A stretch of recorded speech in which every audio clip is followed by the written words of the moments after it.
आज का topic thread है और जावा इसको सपोर्ट करता है। जावा मल्टी थ्रेडिंग को सपोर्ट करता है। तो मल्टी थ्रेडिंग में क्या कंसेप्ट है ना, बेसिक फीचर्स बताते समय भी मैंने बताया था कि अगर मेरा जो प्रोग्राम है वो बहुत हैवी प्रोग्राम है, तो हम एक प्रोग्राम को रन करने देते हैं तो फिर काम नहीं होगा। तो उसको हम लोग लॉजिकली मल्टी प्रोग्रामिंग में कन्वर्ट करा, फिर मल्टी प्रोग्रामिंग से मल्टी प्रोसेसिंग में आए, और फिर मल्टी प्रोसेसिंग से मल्टी थ्रेडिंग में आए। मल्टी थ्रेडिंग क्या होता है? स्मॉलेस्ट यूनिट ऑफ कोड होता है। स्मॉलेस्ट स्निपेट ऑफ कोड भी कर सकते हैं, और स्मॉलेस्ट यूनिट ऑफ कोड भी बोल सकते हैं। स्मॉलेस्ट यूनिट मतलब सबसे स्मॉल कोड। जैसे मल्टी प्रोसेसिंग क्या हुआ कि हम मल्टीपल प्रोसेस को प्रोसेस में भेज रहे हैं, तो मल्टी प्रोसेस से भी काम नहीं हुआ तो फिर हम लोग क्या किए, मल्टी प्रोग्रामिंग में आए और एक प्रोग्राम को तोड़ के मल्टीपल प्रोग्राम बनाकर भेजना स्टार्ट किए। तो उससे भी काम नहीं हुआ, तो अब क्या किए कि बहुत छोटा छोटा कोड लिखना स्टार्ट किए। पूरे प्रोग्राम को हम लोग छोटे छोटे कोड में, थ्रेड में कन्वर्ट करते गए, और थ्रेड को फिर हम भेजना स्टार्ट किए प्रोसेस के लिए। तो थ्रेड का जो कंसेप्ट है वो, मान के चलो सबसे स्मॉलेस्ट यूनिट ऑफ कोड हम प्रोसेसर को भेज रहे हैं, ताकि प्रोसेसर जो है ना वो एग्जीक्यूट करे, और एक तरह से बोलो कि छोटा छोटे कोड को पैरेलली एग्जीक्यूट करे। तो पैरेलली एग्जीक्यूट करने का जस्ट लॉजिकल कंसेप्ट है, करेगा तो वो सिक्वेंसली ही। बट पैरेलली हम इसलिए बोलते हैं क्योंकि वो इतना फास्ट एग्जीक्यूट करेगा, और जितना प्रोसेसर के पास कैपेसिटी है वो सारा यूज करते हुए वो मल्टीपल थ्रेड को एक साथ एग्जीक्यूट कर सकता है। तो that is the concept here. तो जब थ्रेड पढ़ते हैं ना तो थ्रेड का लाइफ साइकिल आ जाता है, क्योंकि जो थ्रेड है वो सिस्टम लेवल कोड के लगभग है। सिस्टम में भी मल्टी थ्रेडिंग चलते रहता है, क्योंकि जब मल्टी थ्रेडिंग के कारण ही हम लोग देखते हैं कि एक ही साथ हम बहुत सारा टास्क कर रहे होते हैं। जैसे अभी भी एक ही साथ जैसे जूम भी चल रहा है, वर्ड भी चल रहा है, तो ये operating system multi threaded operation perform कर रहा है, ताकि जूम भी चल हाँ। पाए, तुम्हारा वर्ड भी चल रहा है, नोटपैड भी लिख रहे हैं, और अभी कमांड प्रॉम्प्ट भी ओपन करेंगे, तो ये सारा काम होता रहे। तो इस तरह से ये मल्टी थ्रेडेड इन्वायरमेंट में हम साइमल्टेनियसली मल्टीपल वर्क कर रहे हैं। तो इसी काम को करने के लिए मल्टी थ्रेडिंग का यूज है। और मल्टी थ्रेडिंग जब हम यूज करते हैं तो इसका एक लाइफ साइकिल होता है, क्योंकि जैसे ही हम इसमें जाएंगे तो लाइफ साइकिल के बिना हम काम नहीं कर पाएंगे। तो इसका पहले लाइफ साइकिल देखते हैं। लाइफ साइकिल बहुत इंपॉर्टेंट रोल प्ले करता है। फिर कैसे थ्रेड क्रिएट कर सकते हैं वो देखेंगे। तो थ्रेड को सबसे पहले एक नया थ्रेड, मान के चलो एक नया थ्रेड हम बना रहे हैं, तो एक नया थ्रेड को हम इंस्ट्रक्ट करेंगे रन करने का। तो रन करने का, इंस्ट्रक्ट करने का मतलब है कि स्टार्ट करना। थ्रेड को क्या करेंगे? स्टार्ट करेंगे। और स्टार्ट जो है वो रनेबल फेज में जाएगा। रनेबल फेज में जाएगा। रनेबल फेज में जाने से ये रन करना स्टार्ट करेगा। तो जब रन करेगा एक थ्रेड, तो एक थ्रेड जब रन करता है तो इसके पास जब ये रन कर रहा होगा तो इसके पास मल्टीपल वे है काम करने का। Multiple way in the sense कि एक चांस है कि ये थ्रेड जो है, ये थ्रेड क्या होगा, एक चांस है कि ये थ्रेड कहीं पे जाके इंटरप्ट हो जाए। हाँ। इंटरप्ट का मतलब है कि थ्रेड रन करने गया और रन करते समय ही कुछ प्रॉब्लम आ गया, तो थ्रेड हो गया इंटरप्ट। इंटरप्ट होने का मतलब है कि ये हैंग हो गया। तो हैंग होने का मतलब है कि ये फाइनली स्टॉप में ही जाएगा, या फिर वो फंसा हुआ रह जाएगा। दूसरा इसका है कि अगर हम चाहें तो थ्रेड को थोड़े देर के लिए यूजर स्लीप मोड में भेज सकता है। क्या कर सकता है? यूजर जो है, स्लीप मोड में। हाँ, स्लीप मोड में भेज सकता है। स्लीप मोड का मतलब है कि भाई आप थोड़ी देर के लिए रुक जाइए। तो इसका जो ऑपरेशन है ना वो मिली सेकेंड में हम लोग करते हैं। 1000 मिली सेकेंड का मतलब है 1 सेकेंड ये स्लीप मोड में जाएगा। और जब स्लीप मोड में जाता है तो इस थ्रेड को फिर वापस रन स्टेट में लाने के लिए हम क्या करते हैं कि इसको, सॉरी, ये स्लीप मोड में गया, और स्लीप मोड में जाने के बाद ये one one millisecond, sorry 1000 millisecond, that is 1 second के बाद ये ऑटोमेटिकली फिर रन फेज में चला जाएगा। तो रन फेज में ऑटोमेटिकली चला जाएगा। फिर से ये ऐसे करके हम रन फेज पे फिर डायरेक्टली इसको भेज रहे हैं, तो ये वापस रन फेज में चला गया। और अब तीसरा एक और स्टेट हो सकता है इसके साथ, कि तीसरा क्या करेगा, ये सस्पेंड कर सकते हैं हम इसमें।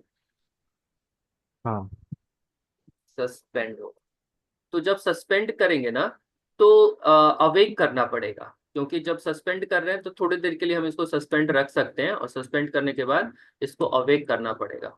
तो ये अवेक होगा। अवेक करने का मतलब है फिर से इसको रन मोड में, रन फेज में भेजना। तो फिर दोबारा ये रन फेज में चला जाएगा और रन करना स्टार्ट करेगा। हाँ और अगर ये सारा प्रोसेस सही से हो रहा है, इंटरप्ट का मतलब है कि ये फाइनली एग्जिट मोड में चला जाएगा और स्टॉप कर जाएगा। तो इसके बाद फाइनली सब क्या होगा, कि सब अगर थ्रेड सही तरीके से एग्जीक्यूट कर गया, स्लीप मोड से बाहर आके रन कर गया और एग्जीक्यूट कर गया, और इसमें भी सस्पेंड होके अवेक होके एग्जीक्यूट कर गया, तो फाइनली क्या होगा, ये फाइनली स्टॉप होगा। अगर बहुत सारा तरीका है स्टॉप होने का, तो देख रहे हो, अगर प्रोसेस सही से हो गया तब स्टॉप हो जाएगा, या इंटरप्ट हो गया तब स्टॉप हो जाएगा। इस तरह से बहुत सारा तरीका है जहाँ पे स्टॉप होगा। और स्टॉप होने के बाद फाइनली ये क्या होगा, एग्जिट हो जाएगा। एग्जिट होने का मतलब है कि फाइनली मेमोरी से आउट हो जाएगा।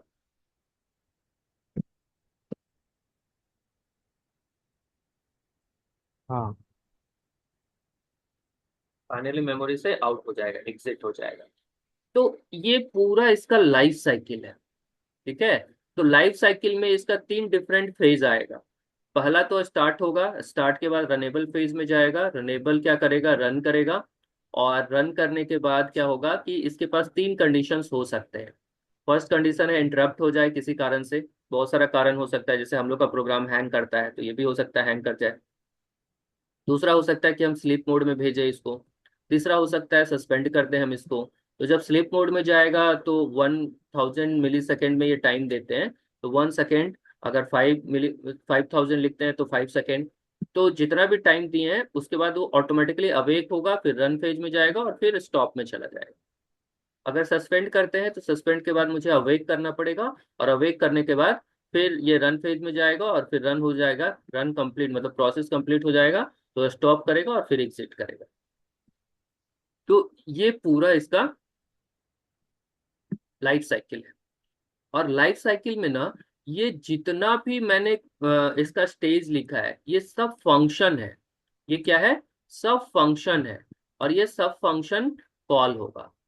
तो ये सारा फंक्शन आएगा कहाँ से, तो ये सारा फंक्शन जो है ये आएगा जब हम लोग थ्रेड पे काम करते हैं। तो थ्रेड 2 तरीके से बनाया जा सकता है। Two way to declare thread. One है हाँ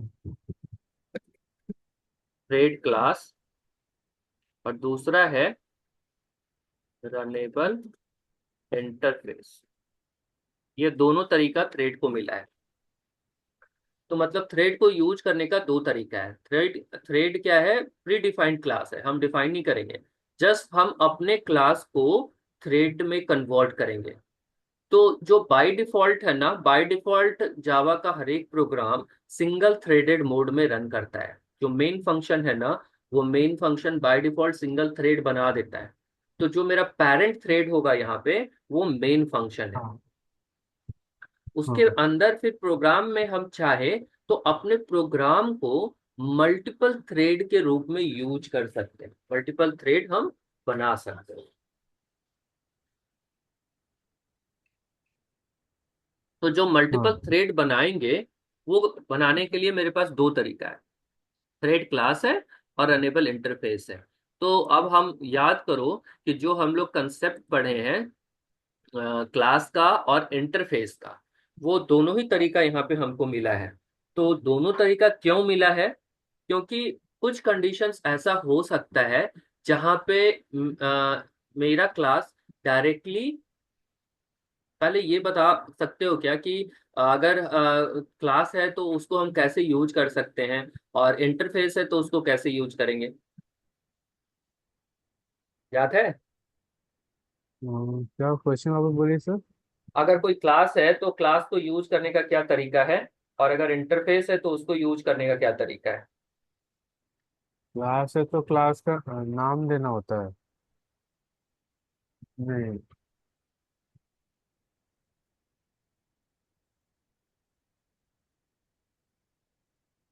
क्या था? क्लास को यूज करने का दो तरीका हम लोगों ने सीखा है। एक, अगर सिंपल क्लास है तो हम ऑब्जेक्ट बना सकते हैं। हाँ और हाँ हाँ। और एक और तरीका है, बताओ दूसरा तरीका। दूसरी तरीका अम, दूसरा तरीका है इनहेरिट कर सकते हैं, है ना? हाँ हाँ तो अगर थ्रेड क्लास मिला है तो थ्रेड क्लास का हम ऑब्जेक्ट भी बना सकते हैं और इनहेरिट भी कर हाँ। सकते हैं। दोनों ही तरीका हम यहाँ पे थ्रेड के साथ यूज कर सकते हैं। और दूसरा तरीका मिला है, दूसरा जो थ्रेड बनाने का तरीका है वो रनेबल इंटरफेस है, इंटरफेस के रूप में मिला है एक रनेबल। तो इंटरफेस को यूज करने का क्या तरीका था? इंटरफेस यूज करने का तरीका अम,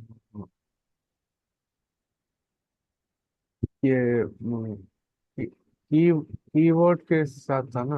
हाँ, कीवर्ड के साथ था, मतलब इम्प्लीमेंट्स।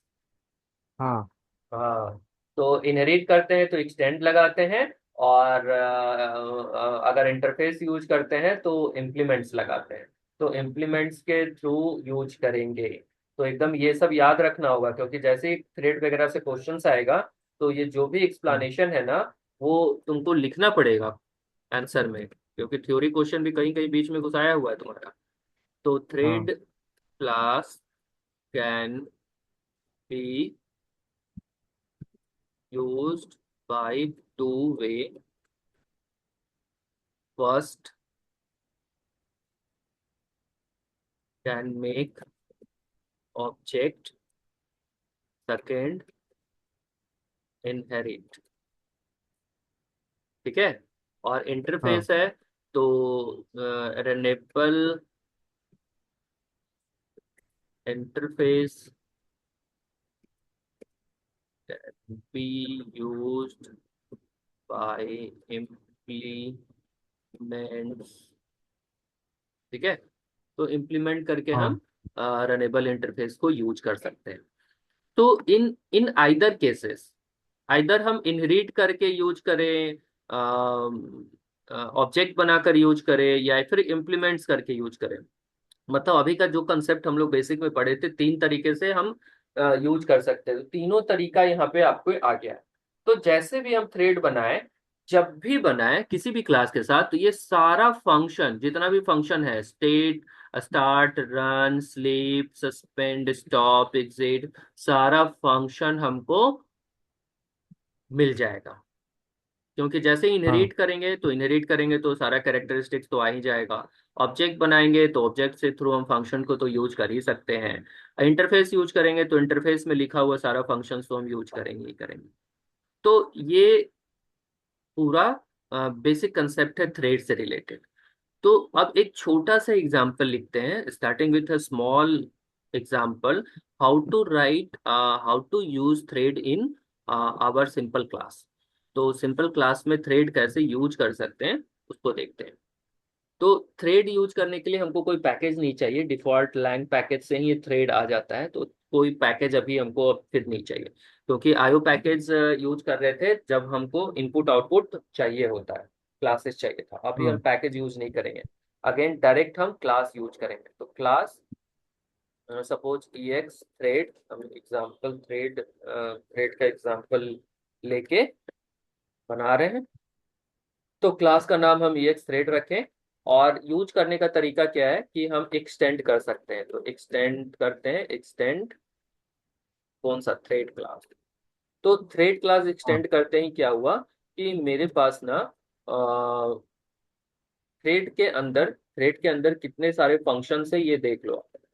तो देखने के लिए तरीका बताए थे, याद है? सब याद रखना पड़ेगा।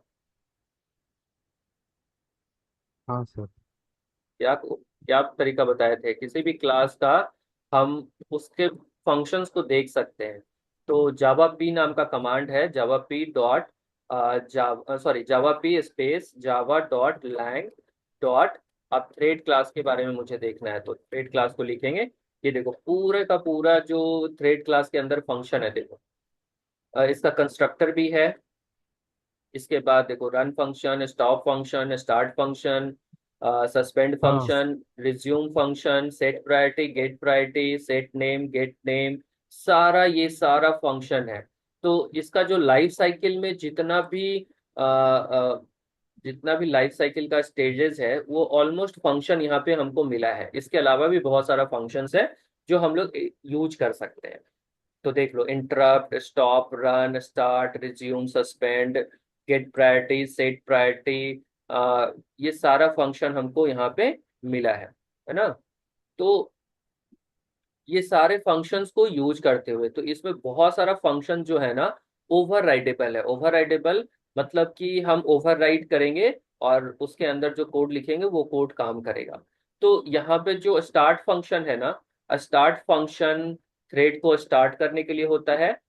और हमको थ्रेड के अंदर जितना कोड एग्जीक्यूट करना है वो सब रन फंक्शन के अंदर लिखना होता है। मतलब रन फंक्शन हमको ओवरराइड करना है अगर हम थ्रेडिंग करना चाहते हैं तब। तो यहाँ पे हाँ अगर हम क्योंकि अपने क्लास को as a threaded class run कराना चाहते हैं, और यहाँ पे हम क्या कर रहे हैं, public void and run. Run method मेरा पेरेंट क्लास से आ रहा है। अब रन मेथड को हम ओवरराइड कर सकते हैं।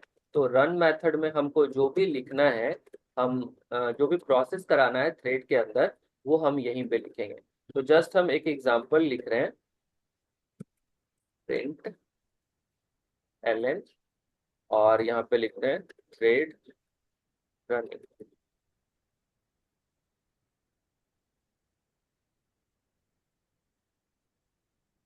ठीक है? क्योंकि जो भी हमको प्रोसेस करना है थ्रेड के अंदर वो रन फंक्शन के अंदर ही लिखेंगे। तो अब बोलो कि अगर हम अपना क्लास को कॉल करना चाहते हैं तो कहाँ से करेंगे? तो अगर दूसरा कोई क्लास है जो कि इस थ्रेड के अंदर कॉल करना चाहते हैं तो रन फंक्शन के अंदर यहाँ पे ऑब्जेक्ट बनाएंगे उस क्लास का और फिर उसको लिखेंगे। तो जो भी हमको थ्रेडेड मॉडल में कन्वर्ट करना है वो रन फंक्शन के अंदर लिखाएगा, क्योंकि रन फंक्शन थ्रेड क्लास का फंक्शन है। और जब हम रन थ्रेड क्लास का ऑब्जेक्ट बनाएंगे तो रन फंक्शन ही उसको मल्टी थ्रेडेड बनाएगा। वो मेरे इंस्ट्रक्शन पे डिपेंड हम्म, करता है, बट ये रन फंक्शन को ही खोजेगा। ठीक है? तो अब देखो, अब लिखते हैं public static void main. Main. और यहाँ पर हम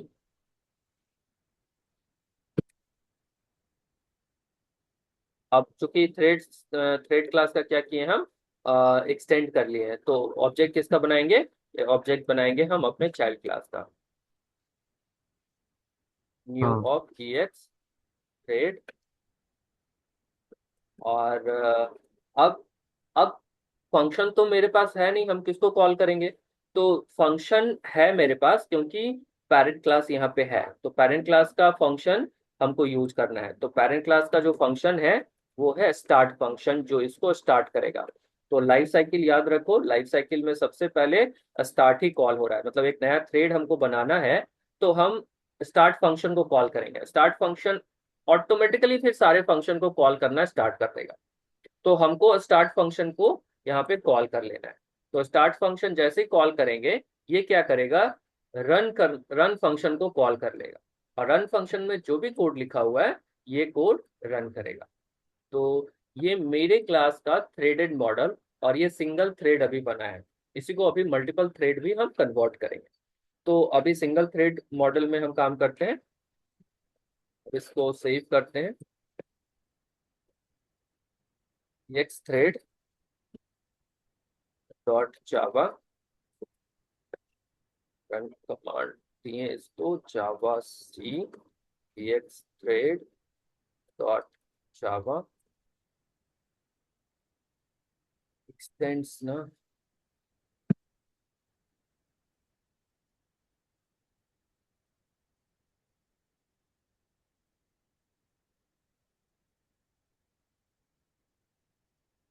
जावा EX। ये बताया कि थ्रेड रन करना स्टार्ट कर दिया, तो अभी इसके बाद तो कोई कोड ही नहीं लिखा हुआ था, इसलिए पता नहीं चला कि क्या रन किया। तो ये सिंगल थ्रेडेड मॉडल है, और यहाँ पे हम अपना कोई फंक्शन लिखे नहीं। ये क्या है, स्टार्ट फंक्शन भी थ्रेड क्लास का ही फंक्शन है, और रन फंक्शन भी थ्रेड क्लास का ही फंक्शन है। जस्ट हम थ्रेड क्लास को ओवरराइड किए, क्योंकि थ्रेड क्लास में जो भी लिखेंगे वो as a threaded model run करेगा। तो थ्रेड क्लास में अभी जस्ट हम एक लाइन लिखे और वो रन किया। तो अब चाहे तो हाँ हम इसका मल्टीपल थ्रेड बना सकते हैं। मल्टीपल थ्रेड कैसे बनाएंगे, तो मल्टीपल थ्रेड बनाने के लिए अब हम क्या करेंगे, एक ऑब्जेक्ट बनाए और इसी का हम दूसरा ऑब्जेक्ट बनाएंगे। सपोज यहाँ पे एक दूसरा ऑब्जेक्ट बना दिए, तो ये क्या हो गया कि अब मल्टीपल थ्रेड बनना स्टार्ट हो जाएगा।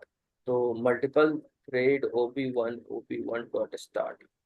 तो अब जब रन कराएंगे तो ये मल्टीपल थ्रेडेड रन करेगा, लेकिन अभी तुमको डिफ्रेंशिएट नहीं दिखेगा क्योंकि दोनों का आउटपुट एक ही है।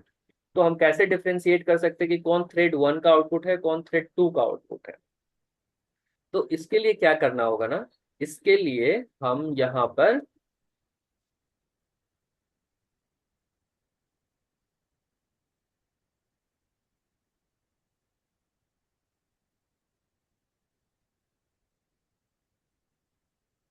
कंस्ट्रक्टर का यूज करते हैं, तो ये पता चलेगा।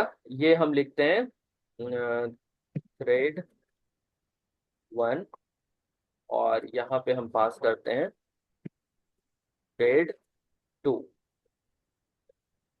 और हम इसके कंस्ट्रक्टर को,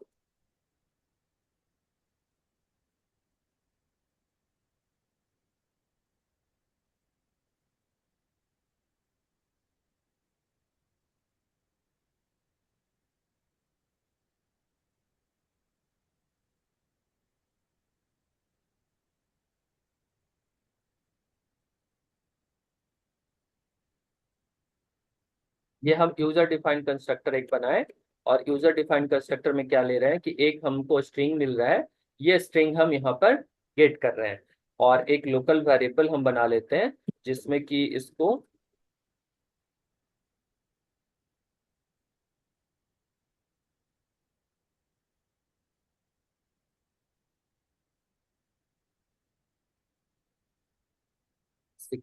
=S1। अब इसके साथ हम S1 को प्रिंट करते हैं, यहाँ पे S1 प्रिंट कर रहे हैं। अब रन कराते हैं।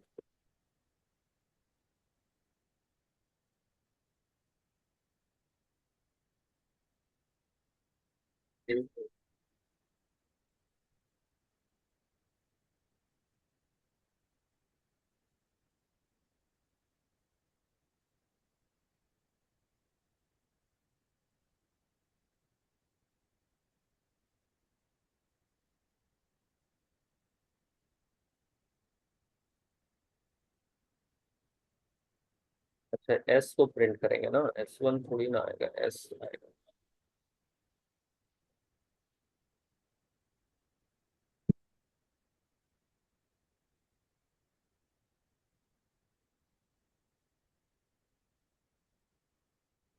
अब काम ही कर रहे हैं। S1 = S, यहाँ पर S1।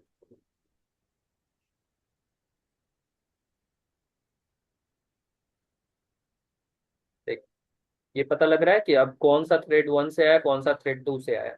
और इसको बार बार रन कराएंगे ना, तो अभी तो चूंकि मेरा सिस्टम बहुत आइडियल मोड में ज्यादा है, तो आइडियल मोड में होने के कारण ये हमेशा 1 2 ही दिखा रहा है। देखो, इस बार चेंज हुआ, सीक्वेंस चेंज हुआ। हाँ तो ये थ्रेड क्या है ना, कि थ्रेड ऑटो डिसाइड कर रहा है। अभी देखो 1 2 1 2 1 2, लेकिन यहाँ पे 2 1 आया, मतलब पहले दूसरा थ्रेड स्टार्ट हुआ और फिर पहला थ्रेड स्टार्ट हुआ। तो ये तुम्हारा थ्रेड का एक एग्जांपल देख रहे हो कि कैसे थ्रेड काम करता है। देखो अभी तुरंत चेंज हो गया। जब सिस्टम आइडियल मिलता है तो ये सिक्वेंसली एक तरह से हो जाता है। जब सिस्टम में थोड़ा सा भी आता है तो ये देखो 1 2 2 1 1 2 2 1 ऐसे करके, तो इस तरह से मल्टीपल थ्रेड जब रहेगा ना, तो इस ये थ्रेड खुद से भी क्यू में लगता है, और क्यू जिसको प्रायोरिटी देगा उसके हिसाब से ये काम करेगा। तो जब थ्रेड क्यू आ गया, मतलब थ्रेड के साथ क्यू काम करेगा, तो जो पहले क्यू में गया वो पहले एग्जीक्यूट करेगा नॉर्मल सिचुएशन में। तो थ्रेड का प्रायोरिटी होता है। तो इसके साथ अब थ्रेड प्रायोरिटी भी हमको देखना पड़ेगा कि थ्रेड का क्या प्रायोरिटी होता है। तो थ्रेड का प्रायोरिटी 1 जो है वो मिनिमम है, 5 जो है वो इसका मीन है यानी मीडियम है, और 10 जो है इसका मैक्स है। तो बाय डिफॉल्ट सारे थ्रेड का प्रायोरिटी जो है ना वो मीडियम प्रायोरिटी होता है। अगर हम थ्रेड का प्रायोरिटी चेंज करना चाहते हैं कि मिनिमम मिनिमम प्रायोरिटी के साथ रन करे या मैक्सिमम प्रायोरिटी के साथ रन करे, तो हम इसको बता सकते हैं। तो अभी जो थ्रेड है वो सब एक ही प्रायोरिटी में जा रहा है। तो इस तरीके से हम लोग थ्रेड का प्रायोरिटी भी सेट कर सकते हैं। बाय डिफॉल्ट जो थ्रेड का प्रायोरिटी है वो मीडियम प्रायोरिटी है। तो मीडियम प्रायोरिटी, मिनिमम प्रायोरिटी, और इसके साथ साथ ना ये तो डिफाइंड प्रायोरिटी है जिसका कांस्टेंट हमको मिल जाएगा। कांस्टेंट जो ये हम लोग जावा देखे ना, इसमें कांस्टेंट भी मिलता है। देखो main priority, normal priority, max priority. तो हम चाहें तो ये 3 कांस्टेंट को यूज कर सकते हैं। इसी 3 कांस्टेंट का मैंने वैल्यू तुम्हें बताया। इसके अलावा भी क्या होता है ना कि यहाँ 1 to 10, मतलब 1 से लेके 1 2 3 4 ऐसे करके 10 तक का ये प्रायोरिटी डिफाइंड है। तो 1 से 10 प्रायोरिटी ये डिफाइन किया हुआ है, हम चाहे तो इसको यूज कर सकते हैं। तो अभी जो बाय डिफॉल्ट है ये नॉर्मल प्रायोरिटी है, मतलब मीडियम प्रायोरिटी पे है, नॉर्मल प्रायोरिटी पे एग्जीक्यूट कर रहा है। तो नॉर्मल प्रायोरिटी में क्या है कि जो थ्रेड पहले क्यू में जा रहा है वो थ्रेड पहले एग्जीक्यूट कर रहा है। तो कभी 1 नंबर जा रहा है, कभी 2 नंबर जा रहा है। तो ये मल्टी थ्रेडेड होने का एक छोटा सा एग्जाम्पल है। अब इसी प्रोग्राम को हम एक दूसरा नोटपैड पे लिखते हैं ताकि तुम दोनों का डिफरेंस देख पाओ। और इसमें अब हम लोग यूज करेंगे रनेबल इंटरफेस का, क्योंकि सेम प्रोग्राम हम रनेबल इंटरफेस के थ्रू भी लिख सकते हैं। तो रनेबल इंटरफेस के थ्रू हम कैसे इस सेम प्रोग्राम को लिखेंगे? अभी हम लोग क्या किए थे, थ्रेड क्लास को एक्सटेंड करके किए, इनहेरिट करके किए।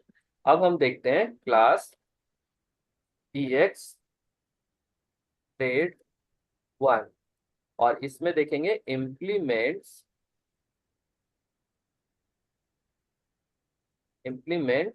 Runnable interface. रनेबल इंटरफेस है। तो जब रनेबल इंटरफेस पे भी काम करेंगे तो फंक्शन मुझे सेम ही मिलने जा रहा है, मतलब पब्लिक वॉइड रन। क्योंकि रन फंक्शन ही एक ऐसा फंक्शन है जो कि मेरे एग्जीक्यूशन को यानी मेरे प्रोसेस को थ्रेड में कन्वर्ट करता है। तो हम यहाँ पे सिंपली लिखते हैं system.out.print thread running using interface. Interface से ये थ्रेड को रन करा रहे हैं। अब हम इसका अगेन ऑब्जेक्ट बनाते हैं। तो अब इसका थोड़ा सा ऑब्जेक्ट बनाने का तरीका जो होगा ना वो चेंज होगा। Public static void main. और इसका तरीका चेंज इसलिए होगा क्योंकि जब हम इंटरफेस यूज करते हैं तो इंटरफेस सिर्फ हमको फंक्शन देता है, ऑब्जेक्ट बनाने का कैपेबिलिटीज नहीं देता है। तो इंटरफेस क्या है, जस्ट एक रूल है जो रूल इंप्लीमेंट करने के लिए बोलता है। बट जब तक एक क्लास नहीं मिलेगा ना तब तक हम ऑब्जेक्ट नहीं बना सकते। तो इसको रन कैसे कराएंगे? तो तुम बोलोगे कि क्लास, चाइल्ड क्लास तो है ना, चाइल्ड क्लास का हम ऑब्जेक्ट बना लेते हैं। बट सिंपली चाइल्ड क्लास का ऑब्जेक्ट बनाने से वो थ्रेड में कन्वर्ट नहीं होगा, क्योंकि थ्रेड को फाइनली थ्रेड का ऑब्जेक्ट ही उसको इनिशियलाइज करता है। और थ्रेड क्लास के पास उसका कंस्ट्रक्टर है, रनेबल इंटरफेस के पास तो कंस्ट्रक्टर है नहीं। तो थ्रेड क्लास यहाँ हाँ। पे यूज करना ही करना पड़ेगा, चाहे हम रनेबल इंटरफेस को क्यों ना यूज कर रहे हैं। तो हम यहाँ पे जो ऑब्जेक्ट बनाएंगे वो थ्रेड क्लास का ऑब्जेक्ट होगा। तो थ्रेड क्लास का ऑब्जेक्ट बनाए, न्यू ऑफ थ्रेड और इसमें हम पास करेंगे मेरे क्लास का रेफरेंस। मेरे क्लास का रेफरेंस मतलब new of E x thread 1, ये मेरा क्लास है जिसको कि हम थ्रेड मॉडल में कन्वर्ट करना चाहते हैं। तो ये हमको पास करना पड़ेगा। तो अब देखो, ये एक ऑब्जेक्ट बना। ये ऑब्जेक्ट, ये जो ऑब्जेक्ट बनाने का तरीका है इसको बोलते हैं एनोनोमस ऑब्जेक्ट। एनोनोमस इसलिए क्योंकि इस ऑब्जेक्ट का मैंने कोई नाम नहीं दिया है, बट इंटरनली ये एक ऑब्जेक्ट बनाएगा। तो इसका जो ऑब्जेक्ट रेफरेंस होगा वो थ्रेड को पास होगा। अब हम इसको स्टार्ट कर सकते हैं th डॉट स्टार्ट, क्योंकि स्टार्ट फंक्शन जो है ना वो ऑब्जेक्ट के साथ ही कॉल कर सकते हैं। तो यहाँ पे ऑब्जेक्ट नहीं बना रहे थे, इसलिए ऑब्जेक्ट थ्रेड का जब तक ऑब्जेक्ट नहीं बनाएंगे तो स्टार्ट फंक्शन तो मिलेगा ही नहीं मुझे। तो स्टार्ट फंक्शन के लिए मुझे थ्रेड का यहाँ ऑब्जेक्ट बनाए, और थ्रेड के ऑब्जेक्ट को हम रेफरेंस किए मेरे क्लास से। और मेरा क्लास किससे रेफरेंस हो रहा है? रनेबल इंटरफेस से। और रनेबल इंटरफेस के अंदर मेरा रन फंक्शन है, जिस फंक्शन को मैंने ओवरराइड किया। और ये ओवरराइड करने के बाद मेरा सिंपल क्लास था वो थ्रेडेड क्लास में कन्वर्ट हो गया। तो जो मेरा प्रोसेस होगा अब थ्रेडेड मॉडल में प्रोसेस होगा। तो ये मेरा एक थ्रेड बना, और इसको हम अगर सेव कर रहे हैं तो EX थ्रेड 1 उसी काम को किए, बस रनेबल इंटरफेस के थ्रू किए। सेम काम है, काम में कोई डिफरेंसेस नहीं आया। बस हम लोग सिर्फ रनेबल इंटरफेस यूज किए, क्योंकि मुझे दोनों तरीके से तुम्हें दिखाना था। तो ये हम यूज किए। तो अंतर ये है कि जब हम क्लास यूज कर रहे हैं, इम्प्लीमेंट्स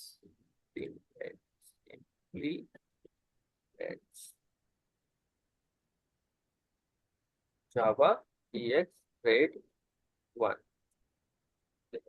आउटपुट आएगा सेम, सब कुछ सेम है। तो ये हम दो तरीका हमको क्यों मिला है?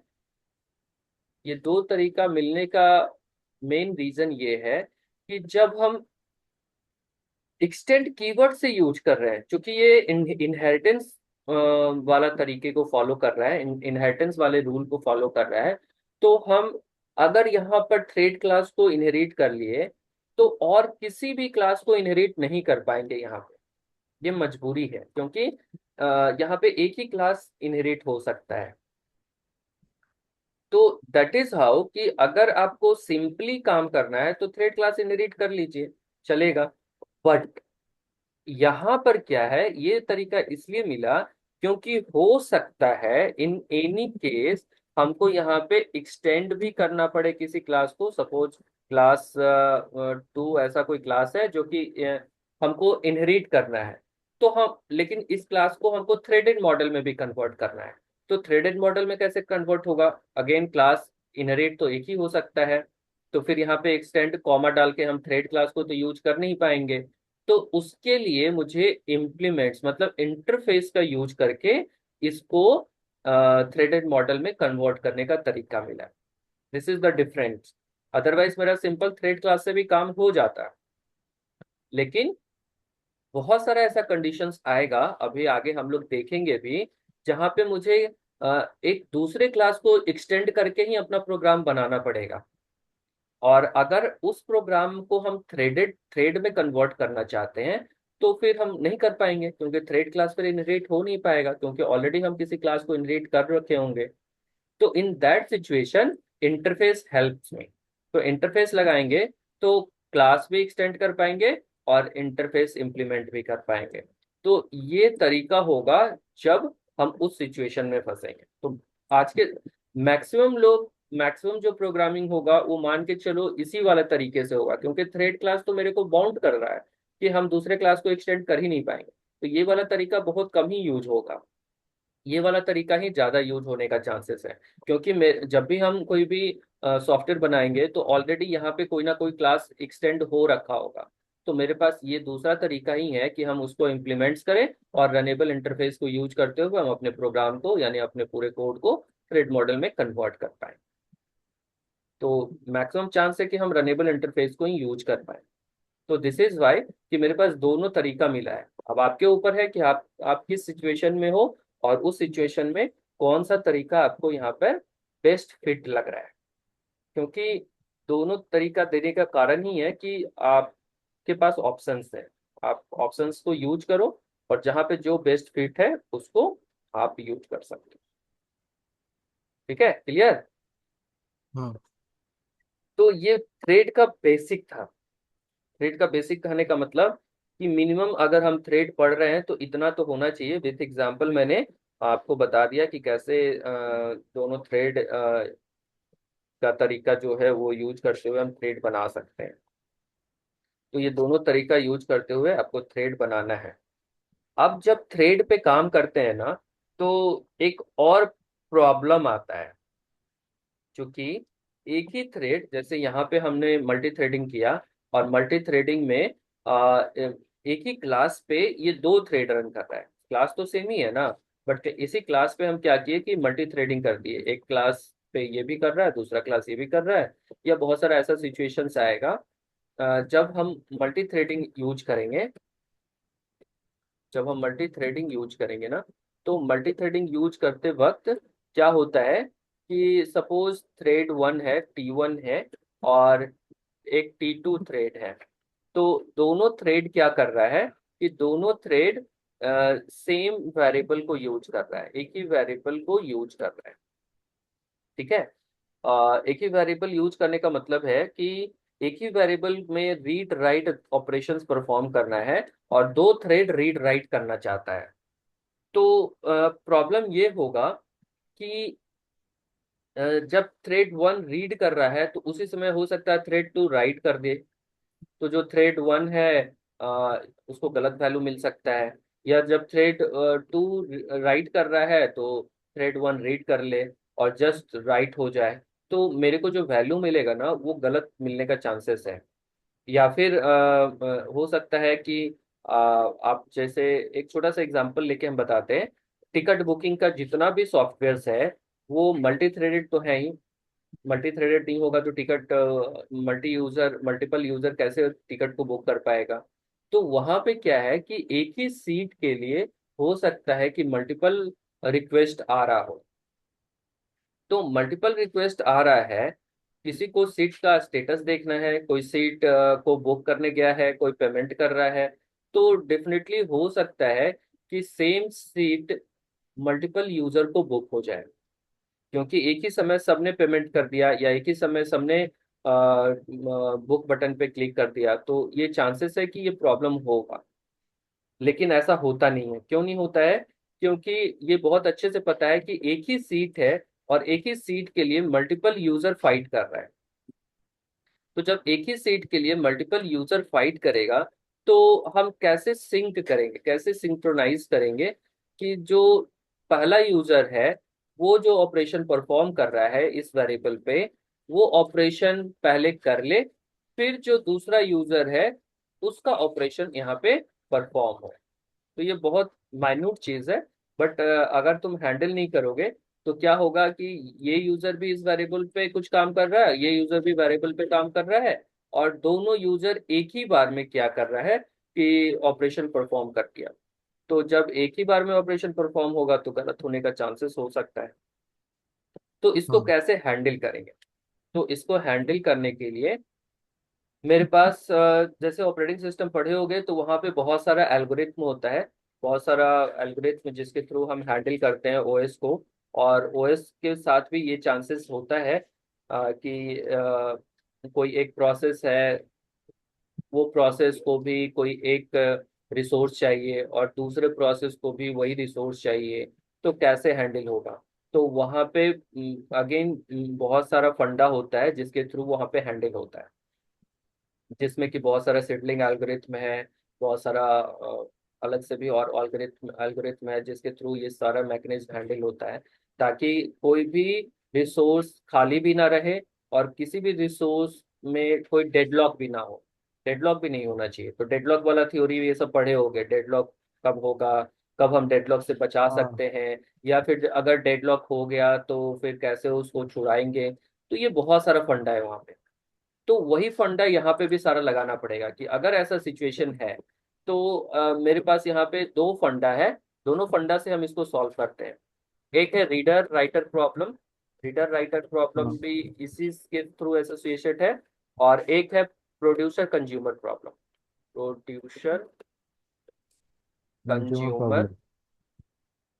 तो रीडर राइटर में क्या होता है कि कोई एक यूजर वैल्यू को रीड कर रहा है और उसी समय कोई दूसरा यूजर राइट करने पहुंच गया, क्योंकि वेरिएबल तो सेम ही है। तो इसको कैसे सॉल्व करेंगे? इसको सॉल्व करेंगे कि जो यूजर रीड कर रहा है, अगर प्रायोरिटी क्यू में पहले आ गया रीडर वाला यूजर, तो उसको रीड करने देंगे। राइट वाले को क्या करेंगे, हम क्यू में लगा कर रखेंगे कि अभी तुम राइट नहीं कर सकते। अगर तुम अभी राइट कर दिए तो हो सकता है उसको गलत इंफॉर्मेशन मिल जाए।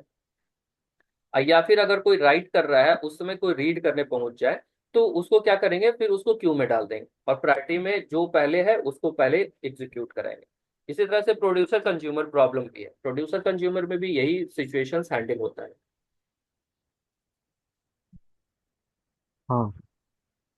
इसमें भी क्या है कि कोई भी सामान जब तक प्रोड्यूस ना हो जाए तब तक वो कंज्यूम नहीं होना चाहिए, नहीं तो वो आधा अधूरा होगा। तो हम क्या करते हैं, प्रोड्यूसर जब तक उसको स्टेटस ओके नहीं कर दे तब तक कंज्यूमर को हम वो सामान नहीं दे सकते। अदरवाइज क्या होगा कि वो सामान जो होगा वो डेफिनेटली क्या होगा, गलत होगा। सपोज कोई भी मोबाइल ही बन रहा है और मोबाइल बनाने वाली कंपनी जब बना रही है और हम जाके उसको बोले कि नहीं ये हमको दे ही दो, अभी वो कंप्लीट नहीं हुआ है, तो क्या होगा, वो मोबाइल हम सही से यूज कर पाएंगे? नहीं। तो उस समय क्या करता है मैन्युफैक्चरर जो है, जो प्रोड्यूस कर रहा है, प्रोड्यूसर क्या करता है कि प्रोड्यूसर एक स्टेटस का इंतजार करता है कि भाई जब तक वो टेस्टेड ओके का मोहर नहीं लग जाता है तब तक हम इसको मार्केट में रिलीज नहीं कर सकते, चाहे कोई कितना भी डिमांड कर ले। हाँ। तो वो एक क्या रखा है, वो एक सिंक्रोनाइजेशन रखा है, सिंक बोलते हैं इसको, कि प्रोड्यूसर कंज्यूमर के बीच में एक कम्युनिकेशन होना चाहिए कि अभी हम प्रोड्यूस कर रहे हैं सामान को, और जब तक वो सामान प्रोड्यूस नहीं हो जाता तब तक आप इसको यूज नहीं कर सकते।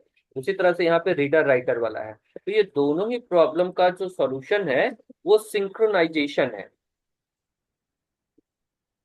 हम्म। सिंक्रोनाइजेशन है। सिंक्रोनाइजेशन में क्या होगा कि जो ऑपरेशन पहले होना चाहिए वो ऑपरेशन पहले होगा, और बाकी जितने भी क्यू में लगे हुए हैं वो सब वेट करेंगे। जब वो ऑपरेशन कंप्लीट होगा तभी दूसरे को हम वो ऑपरेशन करने का इजाजत देंगे, चाहे उसके पास जो भी ऑपरेशन उसके बाद करना है, रीड करना है, राइट करना है, जो भी करिए।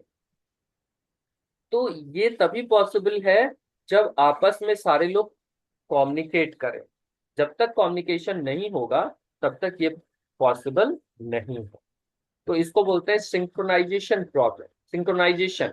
तो ये जो भी प्रॉब्लम है ना, इसको हम सिंक्रोनाइजेशन के थ्रू सॉल्व करते हैं। तो जो जब सिंक्रोनाइज कर देंगे, तो सिंक्रोनाइज करने पे क्या होगा कि अगर कोई प्रोड्यूसर प्रोड्यूस कर रहा है सामान को, तो हम्म। कंज्यूमर उसको कंज्यूम नहीं कर पाएगा। जब तक जब तक ये स्टेटस ओके नहीं बोल देता तब तक कंज्यूमर वेट करेगा। और वो वेटिंग टाइम जितना हो उससे मतलब नहीं है, क्योंकि मुझे हाँ। सामान खराब नहीं देना है। सामान क्या है, सामान हम्म। सही सलामत यूजर के पास जाना चाहिए। तो हाँ। Synchronisation is a way we can solve this type of issue when we do multithreading. जब भी मल्टी थ्रेडिंग करेंगे तो इसके थ्रू ही, ये हमको एकदम ध्यान में रखना होगा कि मल्टी थ्रेडिंग किए तो मल्टी थ्रेडिंग करेंगे तो ये प्रॉब्लम होगा ही होगा। तो जब मल्टी थ्रेडिंग करेंगे तो हमको सिंक्रोनाइजेशन करना ही पड़ेगा। सिंक्रोनाइज नहीं करेंगे तो जितना भी थ्रेड है सब आपस में लड़ने लगेगा। तो लड़ना नहीं है, लड़ने से बचाना है और डेडलॉक से भी बचाना है। और जो रिसोर्स जिसको चाहिए जिस समय चाहिए उसको अवेलेबल भी कराना है। तो वो तभी होगा हाँ। जब हम इसको सिंक्रोनाइज वे में रन कराएं। तो सिंक्रोनाइज वे में जब रन कराएंगे तो अब यहाँ पे कुछ और मेथड्स है जो हमको हेल्प करेगा। एक तो सिंक्रोनाइजेशन हेल्प करेगा, दूसरा इसका जो मेथड है वो है आपका, यहाँ पर वेट मेथड होगा। वेट मेथड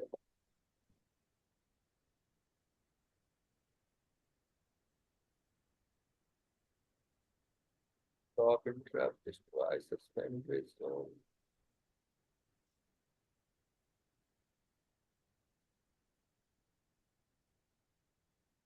इस क्लास का मेथड नहीं है, वेट मेथड होता है। वेट मेथड के थ्रू हम ये काम करते हैं।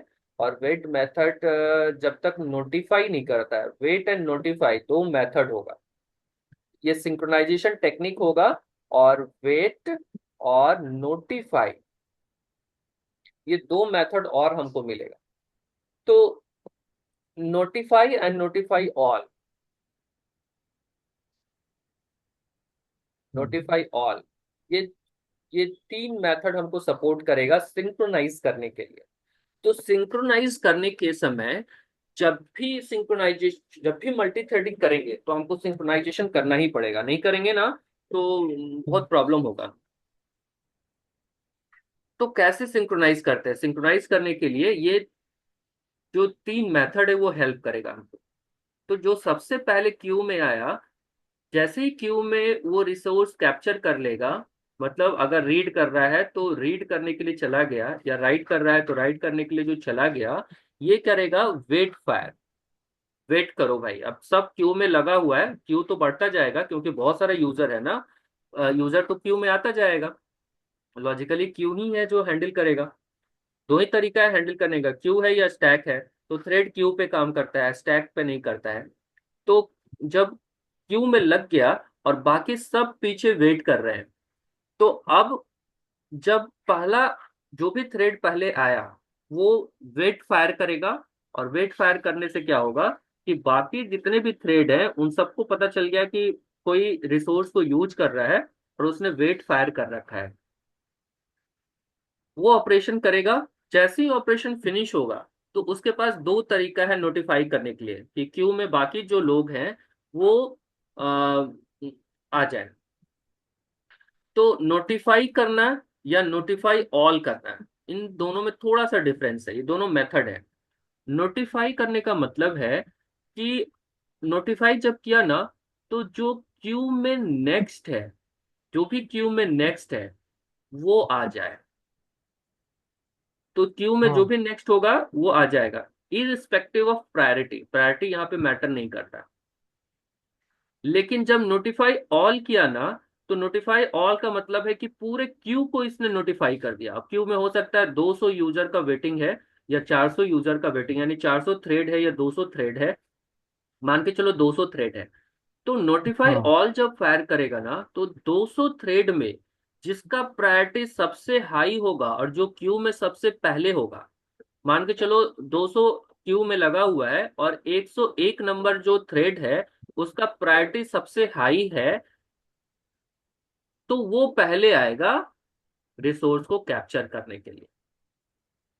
जैसे हाँ वीआईपी होता है ना, वीआईपी होता है, हम क्यू में खड़े रहते हैं, कोई भी वीआईपी आया तो वो सबसे पहले अंदर जाएगा। ऐसा ही होता है ना, हम लोग का रियल लाइफ में भी ऐसा होता है। हाँ तो वही नोटिफाई ऑल है। नोटिफाई ऑल फायर करने का मतलब है कि पूरे क्यू को इसने नोटिफाई कर दिया और पूरे क्यू में जो सबसे ज्यादा प्रायोरिटी और सबसे पहले होगा क्यू में वो पहले आएगा। तो इस तरीके से ये पूरा सिंक्रोनाइज होता है। पूरा सिंक्रोनाइज वे में पूरा हमको काम कराना पड़ता है, क्योंकि सिर्फ थ्रेडिंग थ्रेडिंग कोड लिखने से काम नहीं होगा। थ्रेडिंग कोड चलो लिख दी है, लेकिन अब जब दो थ्रेड या दो थ्रेड करने का मतलब ये कि मल्टी थ्रेड हो गया। मल्टी थ्रेड जब हो गया तो सेम वेरिएबल पे काम करवाना है। तो सेम वेरिएबल पे काम कराने के लिए हमको सिंक्रोनाइज करना पड़ेगा। और सिंक्रोनाइज जब करते हैं तो ये तीनों मेथड हमको हेल्प करता है। तो ये पूरा कंसेप्ट है। इस कंसेप्ट का एक एग्जाम्पल मैं दिखाऊंगा, पर इसका एग्जाम्पल आज नहीं दिखाएंगे, इसका एग्जाम्पल कल दिखाएंगे। तो एक एग्जाम्पल इसका मैं पूरा बनाकर दिखाऊंगा कि कैसे सिंक्रोनाइज करते हैं। और फिर सिंक्रोनाइज करने के बाद तीनों मेथड को यूज करते हुए इस प्रॉब्लम को सॉल्व करते हैं। तो ये पूरा थ्रेड का कंसेप्ट है।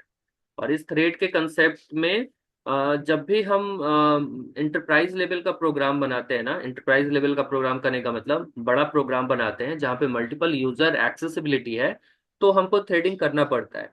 और थ्रेडिंग जब करेंगे तो ये सारा जो भी कंसेप्ट है वो टेक केयर करना पड़ेगा। तो ये कंसेप्ट के साथ ही हम आगे थ्रेड पे काम करेंगे।